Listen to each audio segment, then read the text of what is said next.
గోవిందం పుండరీకాక్షమనంతమజమవ్యయం కేశవం చ ప్రపన్నోస్మి కిం మే మృత్యు కరిష్యతి వాసుదేవం జగత్యోనిం భానువర్ణమతీంద్రియం దామోదరం ప్రపన్నోస్మి కిం మే మృత్యు కరిష్యతి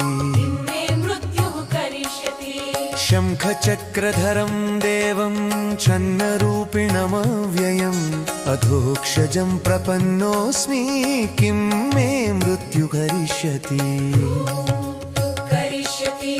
వారాహం వామ.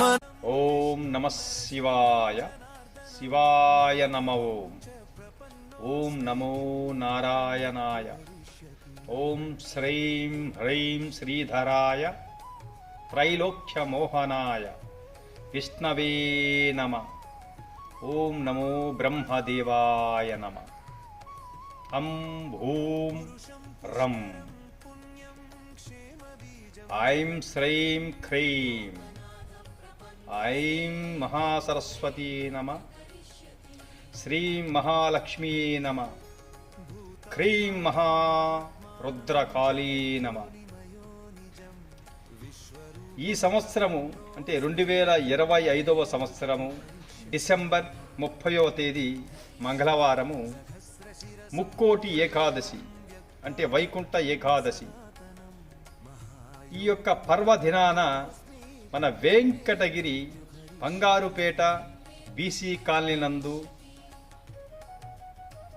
స్థాపింపబడి నెలకొల్పబడి ఉన్నటువంటి మహిమాన్వితమైనటువంటి శక్తిపీఠం శ్రీ శ్రీ శ్రీ శ్రీ విష్ణు దుర్గా పరమేశ్వరి అమ్మవారి యొక్క శక్తిపీఠం ప్రాంగణం నందు భగవాన్ శ్రీ శ్రీ శ్రీ సురేష్ మహారాజ్ గారి యొక్క సారథ్యంలో శ్రీ శ్రీ విష్ణు దుర్గా పరమేశ్వరి అమ్మవారి యొక్క శక్తిపీఠంలో కొలువై ఉన్నటువంటి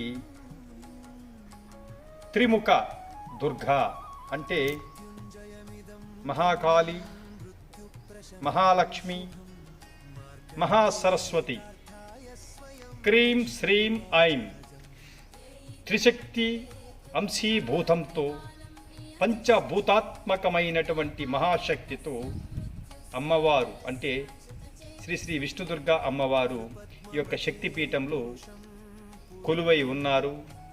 ప్రతినిత్యము అనునిత్యము త్రికాలాలయందు కూడా అమ్మవారు ఈ యొక్క శక్తిపీఠం నందు ధూప దీప నైవేద్య మంగళ హారతులు స్వీకరిస్తూ అమ్మవారు కొలువై ఉన్నారు. కాబట్టి డిసెంబర్ 30 ముక్కోటి ఏకాదశి పర్వదినాన భగవాన్ శ్రీ సురేష్ మహారాజ్ గారి యొక్క ఆధ్యాత్మిక చింతనతో ధార్మికమైనటువంటి భక్తితో కూడుకున్నటువంటి మనస్సుతో అమ్మవారి యొక్క విగ్రహానికి సాక్షాత్తు కలియుగ వైకుంఠ నారాయణుడు శ్రీ ప్రసన్న వెంకటేశ్వర స్వామి వారి యొక్క అలంకారాన్ని భగవాన్ సురేష్ మహారాజ్ గారు అమ్మవారి యొక్క విగ్రహానికి ఆ రోజు వెంకటేశ్వర స్వామి యొక్క రూపంలో అమ్మవారిని అలంకరించి మనకి ప్రసన్న వెంకటేశ్వర స్వామివారిగా అంటే ప్రసన్న లక్ష్మి వెంకటేశ్వర స్వామివారిగా మనకి ఆ రోజు అమ్మవారు దర్శనమిస్తారు. కాబట్టి భక్తులందరూ కూడా డిసెంబర్ 30వ తేదీ శక్తిపీఠానికి సకుటుంబ సపరివార సమేతంగా త్రికరణ శుద్ధిగా మనసా వాచా కర్మనే విచ్చేసి అమ్మవారిని అంటే ప్రసన్న వెంకటేశ్వర స్వామి వారి యొక్క దివ్య మంగళ రూపాన్ని మరియు అమ్మవారి యొక్క మహిమాన్వితమైనటువంటి త్రినేత్ర అంశీభూతమైనటువంటి రూపాన్ని దర్శించుకుని ముక్కోటి ఏకాదశిని మనము అక్కడ నిర్వహించుకోవాలి సకుటుంబ సపరివార సమేతంగా. అంతేకాకుండా ఆ రోజు మధ్యాహ్నము భగవాన్ శ్రీ సురేష్ మహారాజ్ గారి యొక్క సారథ్యంలో అమ్మవారికి మరియు లక్ష్మీ ప్రసన్న వెంకటేశ్వర స్వామి వారికి మంగళహారతులు ధూప నైవేద్యాలు విశేష అలంకరణలు నిర్వహించడమే కాకుండా మధ్యాహ్నము స్వామివారి యొక్క సారథ్యంలో అన్నప్రసాద వితరణ కార్యక్రమాన్ని కూడా నిర్వహించేందుకు స్వామివారు మరియు భక్తులము అందరం కూడా సన్నాహాలు చేస్తున్నాము. కాబట్టి ప్రతి ఒక్కరూ కూడా ఆ రోజున శ్రీ శ్రీ విష్ణుదుర్గా పరమేశ్వరి అమ్మవారి యొక్క శక్తిపీఠానికి విచ్చేయాలని కోరుకుంటున్నాము. అంతేకాకుండా గరుడ పురాణంలో ఉన్నటువంటి కొన్ని వాస్తవ రూపమైనటువంటి సత్యాలను కూడా అందరూ కూడా తెలుసుకోవాల్సిన తరుణం ఆసనం అవుతుంది. ఎందుచేతనంటే ఈ యొక్క కృతయుగము, త్రేతాయుగము, ద్వాపర యుగము, కలియుగము, ఈ యొక్క అన్ని యుగాలలో కూడా ధర్మము నిరంతరము మనకి ఒక శ్వాస వలె, ఒక ధ్యాస వలె నడుస్తూ ఉంది. కాబట్టి ప్రతి ఒక్కరం కూడా మన దైనందిక జీవితంలో ధర్మాచరణతో కూడుకున్నటువంటి కార్యకలాపాలను నిర్వహించాలని కూడా కోరుకుంటున్నాము. ఎందుచేతనంటే మనం చూస్తూ ఉన్నాము, ధార్మికుడు ఉంటాడు, దుర్మార్గుడు ఉంటాడు. ఈ ధార్మికుడు అనే వ్యక్తి ఎవరైతే ఉంటారో అంటే ధార్మికుడు తను చేసేటువంటి ఈ యొక్క కార్యకలాపాలన్నీ కూడా భగవతార్పిత పూరితమైనటువంటి భక్తితో, నిస్వార్థపూరితంగా, ధర్మబద్ధంగా, న్యాయబద్ధంగా, ఎటువంటి ప్రతిఫలాన్ని ఆశించకుండా కర్మ సిద్ధాంతాన్ని నమ్మి ప్రజల మెప్పుల కోసమో కాకుండా, లేదంటే డబ్బు సంపాదన కోసమో కాకుండా కేవలము నిస్వార్థపూరితమైనటువంటి భక్తితో, కేవలం పంచభూతాల యొక్క మెప్పు కోసం మాత్రమే ధార్మికుడు అనే వ్యక్తి తన యొక్క కర్మలను నిర్వహిస్తాడు ఈ యొక్క కలియుగంలో. కాబట్టి అటువంటి ధార్మికమైనటువంటి వ్యక్తి మునుల చేత, ఋషీశ్వరుల చేత, యతీంద్రియుల చేత, నాగుల చేత మరియు యోగీశ్వరుల చేత మన్ననలు, మెప్పులు పొందుతాడు.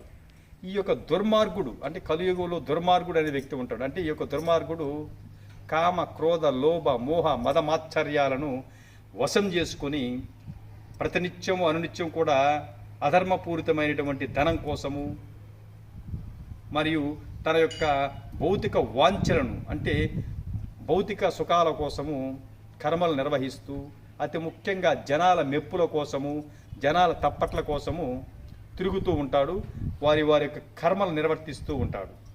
కామపూరితమైనటువంటి బుద్ధితో, శరీరంతో ఈ యొక్క దుర్మార్గుడు కార్యాచరణను నిర్వహిస్తూ ఉంటాడు. సమాజంలో అక్రమంగా, అన్యాయంగా ధనార్జన చేసి జనాల మెప్పుల కోసము బతుకుతూ ఉంటాడు.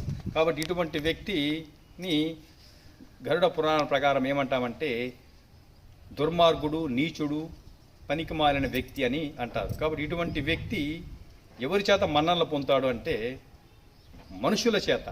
అంటే అధర్మపూరితంగా, అక్రమంగా ఎవరైతే వారి యొక్క మార్గంలో నడుస్తూ ఉంటారో అటువంటి వ్యక్తుల చేత మాత్రమే మన్ననలు పొందుతాడు ఈ యొక్క దరిద్రుడు, దుర్మార్గుడు. ధార్మికుడు అనే వ్యక్తి మాత్రము ధర్మపరుల చేత, నీతిపరుల చేత, గృహస్థ ధర్మాన్ని తూచా తప్పకుండా పాటించే వ్యక్తుల చేత మన్ననలు, మెప్పులు పొందుతాడు. పంచభూతాల చేత కూడా మన్ననలు, మెప్పులు పొందుతాడు. ఈ యొక్క దుర్మార్గుడు, నీచుడు మాత్రము ఈ యొక్క శ్మశానంలో ఉండేటువంటి భూత, ప్రేత, పిశాచ గణాంశాల చేత మాత్రమే మెప్పులు పొందుతూ చిట్ట చివరకు శ్మశానంలో బూడిదగానో లేదంటే ఈ యొక్క భూమాతకు ఒక ఆహారంగాను 6 రోజులు గుంటలో పడి తనువు చాలిస్తూ జన్మలు ఎత్తుతూనే ఉంటాడు. కాబట్టి ప్రతి ఒక్కరం కూడా మన యొక్క దైనందిక జీవితంలో ఈ యొక్క భక్తి అనేదాన్ని మనము ముక్తి కోసం చేయాలి తప్ప జనాల మెప్పుల కోసము భక్తిని నిర్వహించకూడదు.